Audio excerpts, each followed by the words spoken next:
Hi friends, welcome to internet world channel. আপনারা এতদিনে জেনে গিয়েছেন পূর্ববর্তী পরীক্ষাতে 60%-এর কম নাম্বার থাকলে আপনারা স্বামী বিবেকানন্দ স্কলারশিপে আবেদন করতে পারবেন না। এটির জন্য আপনাদেরকে নবান্ন স্কলারশিপে আবেদন করতে হবে। এবং আজকে আমি দেখাবো এর সাথে আরও কী কী ডকুমেন্টস লাগবে আবেদন করার জন্য। এবং এই ভিডিওটি শেষে আমি দেখাবো অনলাইনে আবেদনের জন্য এর অফিসিয়াল ওয়েবসাইট কোনটি এবং অনলাইনে কিভাবে আবেদন করবেন। তাই বন্ধুরা, চলুন আর দেরি না করে ভিডিওটি শুরু করা যাক। এই ধরনের সমস্ত রকমের ইনফরমেটিভ ভিডিও বা সমস্ত সরকারি যোজনা বা সরকারি স্কলারশিপের বিষয়ে বিস্তারিত ভিডিও পেতে এবং সবথেকে আগে আপডেট পেতে আপনারা আমার এই চ্যানেলটিকে সাবস্ক্রাইব করে রাখবেন। তো দেখুন, প্রথমে আমি আপনাদেরকে দেখাবো এর এলিজিবিলিটি ক্রাইটেরিয়া কী কী রয়েছে। দেখুন, এলিজিবিলিটি ক্রাইটেরিয়াতে প্রথমে রয়েছে applicant should B a permanent resident of the state of West Bengal, অর্থাৎ আবেদনকারীকে অবশ্যই করে পশ্চিমবঙ্গের বাসিন্দা হতে হবে। এবং তারপর অপশনটিতে রয়েছে আবেদনকারীকে পাশ করার পরে কোনো মাধ্যমিক কিংবা উচ্চ মাধ্যমিক কিংবা কোনো কলেজে অবশ্যই করে ভর্তি বা অ্যাডমিশন হতে হবে। এবং তার পরের অপশনটিতে রয়েছে securing 50% and but less than 60% mark aggregated in Madhyamik or equivalent examination বা higher secondary or equivalent examination, অর্থাৎ আবেদনকারীকে অবশ্যই করে 50 থেকে 60% নাম্বারের মধ্যে নাম্বার রাখতে হবে। সেক্ষেত্রে তবেই নবান্ন স্কলারশিপে আবেদন করতে পারবেন। এবং তার পরের অপশনটিতে রয়েছে securing 50% and above but less then 53% marks in aggregate in graduation for assistants in post graduate level, অর্থাৎ আপনারা যদি গ্র্যাজুয়েশন কমপ্লিট করে পোস্ট গ্র্যাজুয়েট লেভেলে যদি ভর্তি হন, সেক্ষেত্রে আপনাদের 50 থেকে 53% নাম্বারের মধ্যে নাম্বার থাকতে হবে। এবং তারপর অপশনটিতে রয়েছে দেখুন yearly family income does not exceed 1,20,000 only, অর্থাৎ আপনার পুরো পরিবারের আয় বছরে 1,20,000 টাকা বেশি হলে হবে না। এবং তারপর অপশনটিতে রয়েছে দেখুন আপনারা যদি কোনো স্টেট বা সেন্ট্রাল গভর্নমেন্টে যদি কোনো স্কলারশিপ পেয়ে থাকেন এই সেম কোর্সের জন্য, সেক্ষেত্রে আপনারা আবেদন করতে পারবেন না। এবং তারপর অপশনটিতে রয়েছে দেখুন কি following details within your rich while applying, অর্থাৎ আপনি যখন আবেদন করবেন তখন আপনাদের কী কী লাগবে। তো দেখুন, এখানে দিয়েছে student name as per 10th standard exam admit, অর্থাৎ আপনার নামটি মাধ্যমিক অ্যাডমিট অনুযায়ী ফিল করতে হবে। এবং এরপর আপনার গার্জেন নেম, আপনার বয়স, মাধ্যমিকের রোল নাম্বার এবং মাধ্যমিকের বছরটি অর্থাৎ মাধ্যমিকের ইয়ার, ফুল অ্যাড্রেস উইথ পিন নম্বর, এবং তারপর দিয়েছে দেখুন আপনার মোবাইল নাম্বার যেটি আবেদনের সময় অ্যাক্টিভ থাকতে হবে এবং তাতে একটি ওটিপি ভেরিফাই হবে। এরপর আপনার ইমেল আইডি, এটি অপশনাল রয়েছে। এবং দেখুন এখানে আরেকটি ম্যান্ডেটরি ডকুমেন্ট দিয়েছে, যেটি হলো আপনার ব্যাঙ্ক ডিটেলস, যেখানে আপনার অ্যাকাউন্ট নাম্বার, আইএফসি কোড এবং ব্রাঞ্চের নামটি খুব ভালোভাবে দেওয়া থাকবে এবং অ্যাকাউন্টটি অ্যাক্টিভ হতে হবে। এবং এরপর সবথেকে গুরুত্বপূর্ণ একটি বিষয় নিয়ে আলোচনা করব, এবং বিষয়টি হলো ডকুমেন্ট রিকোয়ার্ডেড, অর্থাৎ কী কী ডকুমেন্টস লাগবে এবং সেগুলি সমস্ত কিছু পিডিএফ ফরম্যাটে 500 কপির মধ্যে স্ক্যান করতে হবে। তো দেখুন, প্রথমে দিয়েছে prayer address to the honourable chief minister for financial assistance ডালি সাইন্ড বাই দ্য অ্যাপ্লিক্যান্ট। তারপর দিয়েছে complete address, mobile number and email ID should be mention in the prayer, অর্থাৎ এখানে আপনাদের নিজেদেরকে একটি দরখাস্ত লিখতে হবে যেটি সম্পূর্ণ আপনাদের হাতে লিখতে হবে এবং এটি দরখাস্ত লিখতে হবে চিফ মিনিস্টারকে, অর্থাৎ আমাদের মুখ্যমন্ত্রীকে প্রেয়ার করে। এবং সেখানে আপনার অ্যাড্রেস, মোবাইল নাম্বার এবং ইমেল আইডি এগুলি উল্লেখ থাকতে হবে। এবং তারপরে দেখুন এখানে রয়েছে recommendation to the honourable chief minister from local MLA বা এমপি, অর্থাৎ আপনাদেরকে আপনাদের লোকাল এমএলএ বা এমপির কাছ থেকে একটি রিকমেন্ডেশন লেটার সাইন করাতে হবে। তো রিকমেন্ডেশন লেটারটি কেমন হবে সেটি আপনাদেরকে ভিডিও শেষে আমি দেখিয়ে দেবো এবং এটির পিডিএফ ফরম্যাটও আমি আমার এই ভিডিওর ডিসক্রিপশন বক্সে দিয়ে রাখবো। এবং তারপরে দেখুন এখানে রয়েছে family income certificate issued by complement authority. তো এখানে অথরিটিগুলো দিয়েছে minister in charge, minister of state, DM, SDO, BDO, joint BDO, executive officer in case of municipality area, অর্থাৎ আপনাদেরকে একটি ইনকাম সার্টিফিকেট বার করতে হবে, যেটি সব থেকে সহজ উপায় হলো আপনারা ভিডিও ইনকাম সার্টিফিকেটটি তৈরি করে নেবেন এবং সেটি অনলাইনের মাধ্যমে তৈরি করে নেবেন।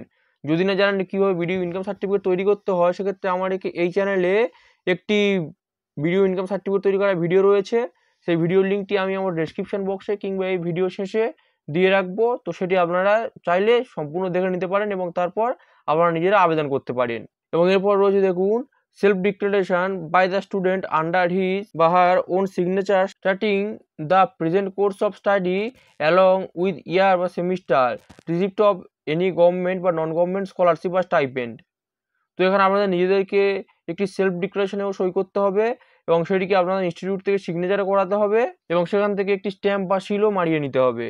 তো এই সেলফ ডিক্লারেশন ফরম্যাটটি এটিও আমি ভিডিও এন্ডে দেখিয়ে দেবো, এর পিডিএফ ফরম্যাটটি। এবং এরপর লাগবে admit card of 10 standard examination, অর্থাৎ মাধ্যমিকের অ্যাডমিট কার্ড লাগবে।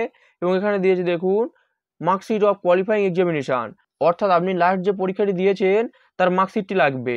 এবং এরপরে দিয়েছে rank card of the entrance examination for professional course like diploma, BTech, MBBS, law, nursing, pharmacy, অর্থাৎ আপনি যদি এই কোর্সগুলো অর্থাৎ প্রফেশনাল কোর্সের মধ্যে যদি কোনো কোর্সে ভর্তি থাকেন বা ভর্তি হন, সেক্ষেত্রে আপনার র্যাঙ্ক কার্ডটি অবশ্যই লাগবে। এবং এরপর দিয়েছে দেখুন allotment letter for admission in above set professional course, এবং আপনি যদি কোনো প্রফেশনাল কোর্সে ভর্তি থাকেন সেক্ষেত্রে আপনার অ্যালটমেন্ট লেটার সেটিও লাগবে। এবং এর পরের অপশনটি দিয়েছে দেখুন first page of bank passbook of applicant active saving bank account where account number, IFC number and account holder name is clearly visible, অর্থাৎ আপনাদেরকে আপনাদের নিজেদের ব্যাঙ্ক অ্যাকাউন্ট কপিটি এখানে স্ক্যান করতে হবে, যেখানে আপনার অ্যাকাউন্ট নাম্বার, আইএফসি নম্বর এবং অ্যাকাউন্ট হোল্ডার নেমটি পরিষ্কার বোঝা যায়। এবং এরপর দিয়েছে দেখুন admission receipt for current academic ইয়ার বা সেমিস্টার, এবং আপনি বর্তমানে যে কোর্সটিতে ভর্তি আছেন তার অ্যাডমিশন রিসিপ্ট সেটি আমাদের ইনস্টিটিউট প্রোভাইড করে, সেটি আপনারা এখানে স্ক্যান করে সাবমিট করবেন। আমি যে যে ডকুমেন্টসগুলি বললাম বা এখানে দেখালাম সেইগুলি আপনাদেরকে আবেদনের সময় স্ক্যান করে আপলোড করতে হবে এবং সেটি পিডিএফ ফরম্যাটে 500 কপির মধ্যে হতে হবে। তো এটি আপনারা চাইলে স্ক্রিনশট করে বা কোথাও লিখে রেখে দিতে পারেন। এবং চলুন আমি আপনাদেরকে দেখিয়ে দিই নবান্ন স্কলারশিপ আপনারা অনলাইনে কীভাবে আবেদন করবেন।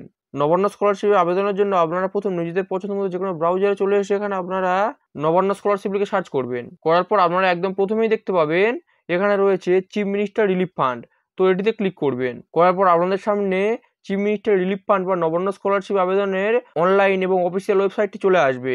একটু স্ক্রল ডাউন করার পর আপনারা দেখতে পাবেন এখানে রয়েছে ফিনান্সিয়াল অ্যাসিস্ট্যান্স ফর এডুকেশন, এবং এখানে দিয়েছে দেখুন apply for financial assistance for education, তো আপনারা সিম্পলি এটিতে ক্লিক করবেন। এবং এটির লিঙ্কও আমি আমার এই ভিডিও ডেসক্রিপশন বক্সে দিয়ে রাখবো, দরকার পড়লে সেই লিঙ্ক থেকেও আপনারা ডাইরেক্ট এই ওয়েবসাইটটিতে চলে আসবেন। এবং আপনারা এখানে এসে প্রথম যেহেতু আপনাদের কোনো রেজিস্ট্রেশন থাকবে না, সেই জন্য আপনারা প্রথম সিম্পলি সাইন আপ এই অপশানটিতে ক্লিক করবেন। করার পর আপনার মোবাইল নাম্বার এবং পাসওয়ার্ড দিয়ে সাইন আপ এই অপশানটিতে ক্লিক করবেন। তো এরই সম্পূর্ণ ভিডিও আমি আমার নেক্সট একটি ভিডিওতে দেখিয়ে দেবো, সেটির জন্য আপনারা আমার এই চ্যানেলটিকে সাবস্ক্রাইব করে রাখবেন, যাতে সেই ভিডিওটি ছাড়লে সব থেকে আগে আপনারা পেতে পারেন। এবং আমি আপনাদেরকে ভিডিওর মধ্যেই বলেছিলাম আমি নবান্ন স্কলারশিপের অ্যাপ্লিকেশন ফর্মটি এবং যেগুলি আপনাদের এমএলএ কিংবা আপনাদের স্টুডেন্ট থেকে সিগনেচার করাতে হবে সেটি ফরম্যাট আমি আপনাদেরকে পিডিএফ আকারে দেখাবো। তো দেখুন এটি হলো সেই পিডিএফ ফরম্যাট, তো এটিকে আপনারা খুব ভালোভাবে ফিল আপ করবেন। করার পর প্রথম যে ফর্মটি থাকবে এটি একটি 3 পেজ কিংবা 4 পেজের ফর্ম হবে। তো সিম্পলি এটি 3 পেজের ফর্ম হয়, তো সেখানে আপনারা এখানে সিগনেচার অফ অ্যাপ্লিকেন্ট এখানে সই করবেন। এবং দেখুন আমি আপনাদেরকে যে বললাম সেলফ ডিক্লারেশনের একটি ফরম্যাট থাকবে, এটিও আপনারা ভালোভাবে ফিল আপ করবেন। এবং এখানে তারপরে দেখুন এখানে রয়েছে সিগনেচার অফ দ্য অ্যাপ্লিক্যান্ট, এখানে আপনারা সই করবেন। এবং তারপর রয়েছে দেখুন countersigned by the head of the institution with seal, এখানে আপনার ইনস্টিটিউশন একটি সিগনেচার করবে এবং ইনস্টিটিউশনের স্ট্যাম্পও এখানে মেরে দেবে। এবং তারপরে দেখুন রয়েছে রিকমেন্ডেশন ফ্রম এমএলএ, তো আপনারা এইটিও ফিল আপ করবেন। করার পর এখানে আপনি আপনার নিজের সইটি প্রথম করবেন এবং তারপর এই ঘরটিতে আপনাদের এমএলএ ওনাকে দিয়ে সই করিয়ে নেবেন, করিয়ে আপনারা অনলাইনে ফর্মটি ফিল আপ করে দেবেন, কিংবা আপনারা চাইলে নবান্নে গিয়েও সরাসরি অফলাইনে ফর্মটি জমা দিতে পারেন। তো বন্ধুরা আজকে ভিডিওটি এই পর্যন্ত। ভিডিও যদি আপনাদের ইনফরমেটিভ মনে হয় এবং যদি ভালো লাগে ভিডিওটিকে লাইক, শেয়ার এবং চ্যানেলটিকে সাবস্ক্রাইব করে রাখতে পারেন, যাতে ভবিষ্যতে সমস্ত রকম আপডেট আপনারা সব থেকে আগেই পেতে পারেন। ভিডিওটি সম্পূর্ণ দেখার জন্য আপনাদেরকে অসংখ্য ধন্যবাদ।